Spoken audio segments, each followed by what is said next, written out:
Excelente notícia no São Paulo. Tricolor encaminha renovação de contrato com o jogador titular. Vamos comentar muito aí sobre isso. Vamos falar também sobre o balanço do São Paulo que saiu.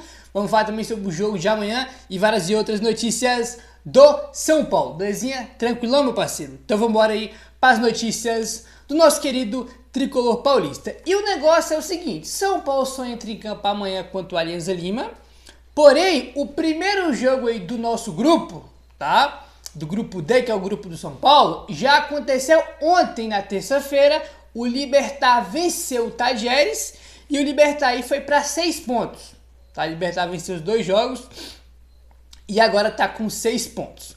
Se o São Paulo vencer amanhã, que a gente espera porque tem que vencer, aí fica Libertad e São Paulo com 6 pontos, Alianza e Tajeres com 0. Então, cara, vai ficar uma situação aí, São Paulo vencendo, uma situação aí muito favorável para classificar São Paulo e Libertad, né? Aí depois eles vão brigar e vão se matar para ver quem classifica em primeiro, entendeu? Porque 2 times com 6 e 2 com 0, faltando 4 rodadas, fica muito difícil de tirar, entendeu?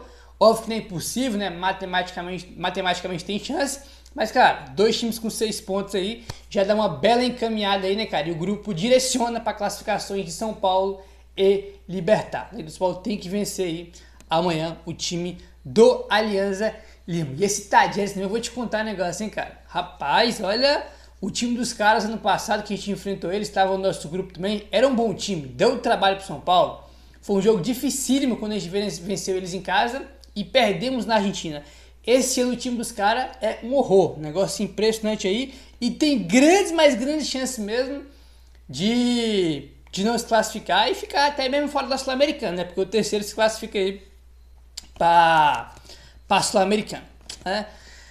Enfim, aí o que acontece, rapaziada? O jogo é amanhã e é sempre bom lembrar que esse jogo de amanhã contra o Alianza Lima é aquele jogo, tá? Que o São Paulo no sorteio lá na Conmebol, São Paulo foi lá, né, fez aquele bastidor e conseguiu que a Conmebol colocasse o jogo do São Paulo na quinta-feira. Por quê? Por causa de shows no estádio do Morumbi.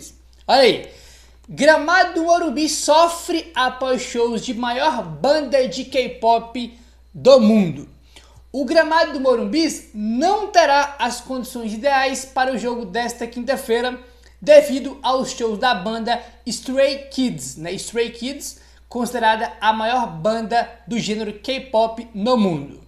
A banda realizou 2 shows, um no sábado e outro no domingo. O UOL esteve no local nesta terça-feira, ontem, e viu que o palco ainda está sendo removido, tá? Então, ontem na terça-feira, né, o UOL foi lá, né, gravou, fez uma matéria lá, e ainda estavam tirando, né, cara, ainda o palco, tá? Então, o gramado não vai estar bom, vai estar muito longe aí das condições ideais do último jogo do São Paulo contra o Sport, estava perfeito, muito bom gramado, mas amanhã não vai estar igual estava contra o Sport, não. A estrutura do palco preocupa bastante o São Paulo. Foram 3 torres de iluminações que castigaram mais o gramado. Uma delas ficou exatamente em uma das grandes áreas do campo e deixou marcas razoavelmente profundas na grama. O São Paulo vai ter pouco tempo para agir para remediar os danos, visto que o São Paulo enfrentou a Alianza Lima já nesta quinta-feira, tá? Então, ontem a terça estavam tirando o gramado, removendo aí o palco do show, né? E só tem quarta-feira para fazer isso e o durante o dia. Amanhã, né, que vai ser aí, é o jogo. Então, cara, assim, dos shows, né, cara, pro jogo, é um tempo aí muito curto para deixar o gramado em um bom estado. E isso aí já vinha comentando bastante, já lá antes do sorteio da Conmebol, né? Antes do sorteio da Conmebol, não, antes de começar os jogos da Libertadores, porque teve o sorteio, aí saiu a tabela, né? E a gente já comentava aí que o São Paulo poderia fazer a segunda rodada da Libertadores em casa, mas sem o Morumbi. Podia aí que a gente teria que jogar em outro lugar, mas acabou que o São Paulo colocou o jogo aí na quinta-feira. Porque se o jogo fosse, por exemplo, do São Paulo marcado para terça-feira ontem, não tinha Morumbi. Se fosse para hoje, quarta-feira, também não tinha Morumbi. e vai ser na quinta, e mesmo assim não vai estar nas condições ideais que a gente está acostumado aí, né, cara? Bastante complicado aí, mas é a situação do show, cara. A situação vai botar show, inclusive daqui a pouco a gente fala mais sobre os shows aí, né, do que teve aí no estádio de Morumbi, tá? Comentamos no vídeo de ontem alguns trechinhos aí da entrevista que o Muricy Ramalho deu aí pro programa Galvão e Amigos, né, que é o programa aí do Galvão Bueno, e ele falou aí sobre voltar a ser técnico e sobre jogadores chamarem ele, né, cara, para ser técnico aí no próprio São Paulo. Só que ele falou, abre aspas, no meu contrato tem uma cláusula que todo mundo pode ser treinador, menos eu. Se não fosse assim, não daria certo. Eu sei como é o futebol. Há momentos difíceis que sempre tem a tentação. Até os jogadores, na última vez me chamaram, pô Muricy, você conhece o time, mas eu não quero mais ser treinador. Estou há 4 anos nessa função, já trabalhei com vários treinadores e nunca tive problema com ninguém. Por quê? Porque eu me posiciono. No primeiro dia do Zubeldia, foi igual aos outros. Eu falei, Zubeldia, a minha função aqui é ser o cara que vai fazer o meio de campo entre diretoria e a comissão técnica. Você é o técnico, você que escala, fecha aspas, para o Muricy Ramalho. Desde que o Muricy voltou para o São Paulo, né, para ser coordenador, né, com essa gestão atual do Casares, ele já deu 1 milhão de entrevistas e ele sempre fala sobre essa questão dele não querer vincular o nome dele ao técnico, porque tem muito disso, né, cara? Ah, o técnico tá mal, coloca lá o Muricy, né? E ele sempre fala que sobre essa cláusula que tem no contrato dele não poder ser técnico, todo mundo pode ser, menos ele. Ele sempre fala também, ó, eu não dou palpite, eu não falo nada. Se o treinador vir até mim e perguntar sobre a escalação, sobre a parte tática, sobre qual jogo eu tenho que jogar, eu dou minha opinião. Se não perguntar, eu não falo nada. E ele tá correto, porque o trabalho técnico é justamente esse, né?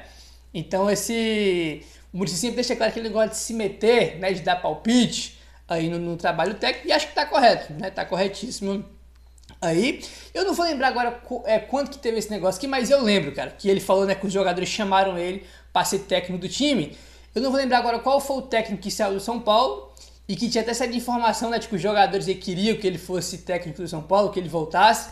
Não vou lembrar agora qual o técnico que saiu, né, e depois saiu essa informação aí. Se não me engano, foi até o Gabriel Sá que trouxe essa informação de que os jogadores queriam realmente que ele voltasse, mas ele não tinha interesse, né. Não sei se foi quando o Ceni saiu ou foi quando o Crespo, não lembro, cara, já faz bastante tempo, é isso aí, né, mas enfim.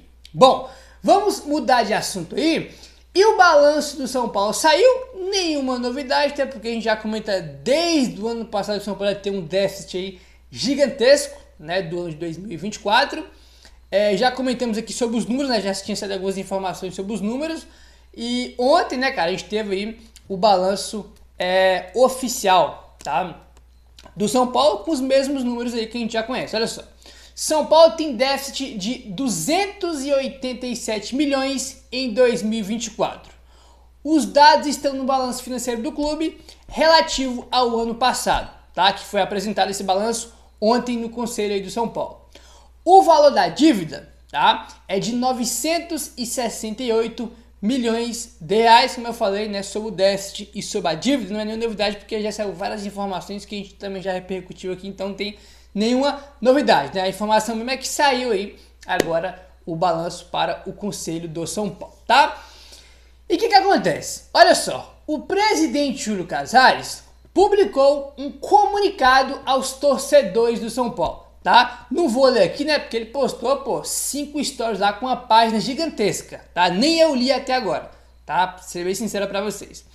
Na nota divulgada, tá, o Casares atribuiu o déficit à manutenção de um time competitivo e ao pagamento de juros bancários oriundos da dívida, tá? Foi um trechinho aí, né, que ele tentou justificar, e desde a Copa do Brasil de 23 que ele fica falando isso, né? Ah, não, mas deixamos de vender para manter o time competitivo, pagar a Copa do Brasil, não sei o que, só que a Copa do Brasil foi em 2023, né, cara? A gente já tá em 2025 e o balanço do ano passado, 2024, é de 287 milhões, né? Então, tem que esquecer aí essa Copa do Brasil, né? Esquecer que eu falo para te justificar a situação financeira do São Paulo em relação à Copa do Brasil, né, que ele falou que demorou para vender o Beraldo, né, outros jogadores também tiveram proposta e ele segurou para poder ser campeão, e aquela coisa toda que a gente já está acostumado já ao escutar tem tempo, né, tem tempo aí.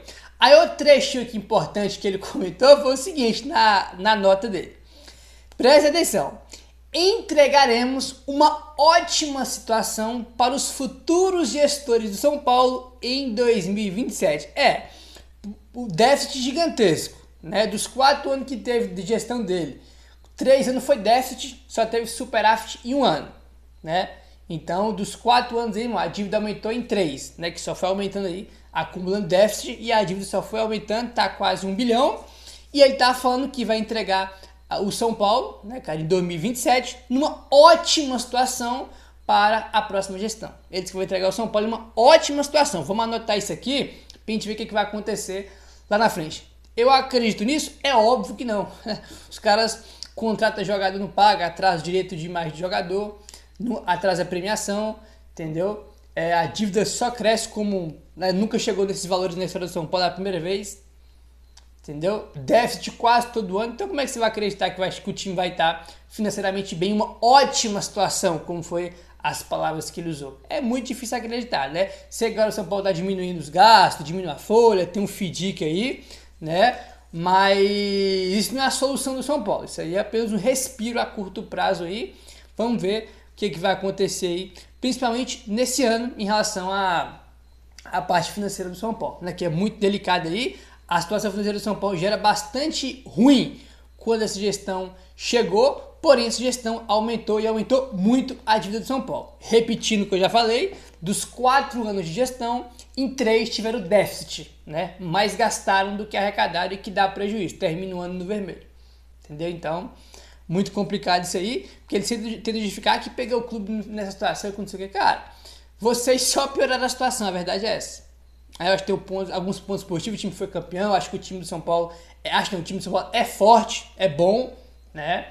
Tem a questão dos patrocínios que aumentaram, mas cara, não adianta nada tu aumentar tudo isso, a dívida também só vai aumentando, tendo déficit todo ano, não adianta nada, né? Uma coisa aí não casa com a outra, não faz sentido. Tu pode, irmão, faturar, ter patrocínios aí milionários, bilionários, se tu mais gastar do que arrecadar, não adianta nada. E é o que a gestão tem fazendo, né? Tanto é que a dívida só cresce aí. Bom, enfim, vamos avançando aí, rapaziada. O negócio é o seguinte, vamos falar sobre notícia boa agora. Segundo Alexander Vieira, o São Paulo avançou nas tratativas para renovação com o zagueiro Alan Franco. O contrato vai ser até 2027, com aumento de 50% dos vencimentos mensais do atleta. A diretoria espera concluir a operação nas próximas semanas, tá? Então, São Paulo tem muitos jogadores acabando o contrato esse ano. Por último foi a renovação do Rafael, que o São Paulo já anunciou, né? Tem o Igor Vinícius, o próprio Alan Franco aí, o Matheus Alves renovou, né, que é da base. E segundo o Alexandre Vieira, tá tudo muito bem encaminhado aí, tá avançado, tanto é, né, que já tem até o contrato que vai ser até 2027, e ele vai ganhar aí, né, cara, um aumento de 50% do salário dele. Então, o salário dele vai ganhar 50% aí a mais nesse novo contrato, que é uma excelente notícia, porque o Alan Franco, desde o ano passado, tá fazendo, assim, a temporada dele foi brilhante ano passado, né, individualmente foi brilhante, e do ano passado pra cá manteve o nível, é um zagueiraço excelente, né, tanto é que muitos até falam que ano passado ele foi o melhor jogador do São Paulo na temporada. Eu não sei se foi o melhor, mas com certeza foi um dos melhores aí, sem dúvida alguma, tá, zagueiraço, jogador importante, não dá nem pra pensar, e, ele saindo de graça no final do ano, né, então o São Paulo aí deve assinar essa renovação com ele aí, né, nas próximas semanas. Uma excelente notícia, e essa aqui era a principal renovação de tantos jogadores que estão com o contrato acabando, né? Como eu falei, já teve a renovação do Alves e do Rafael, que já foram anunciadas de forma oficial. A do Igor Vinícius até agora não teve nenhuma novidade em relação à renovação dele. Tem outros jogadores também que estão acabando com o contrato, que eu não vou lembrar agora de cabeça, mas evidentemente que entre todas elas, a prioridade era o Alan Franco por motivos óbvios, porque de todos os jogadores que estão com o contrato acabando, ele é o mais importante, né? Então o São Paulo aí avançou bem na renovação de contrato do Alan Franco. Agora tem que aguardar a sua assinatura e o São Paulo anunciar aí de forma oficial, tá bom, rapaziada? Bom, e segundo lance, o São Paulo lucrou cerca de 5 milhões e meio de reais com os 2 shows da banda coreana Stray Kids no estádio do Morumbi, tá? Então o jogo de amanhã, que vai estar com o gramado lá bem longe de estar 100%, né? Rendeu aí pro São Paulo esses shows 5 milhões, tá? E meio de reais, segundo o portal Lance, né, cara? Enfim, rapaziada, a gente já comentou muito sobre essa questão de show.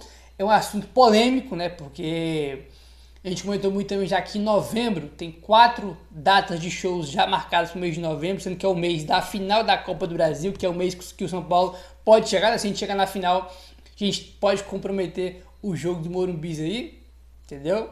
Então já jogamos clássico contra o Corinthians no ano passado em Brasília, porque tava tendo show no Morumbi, entendeu?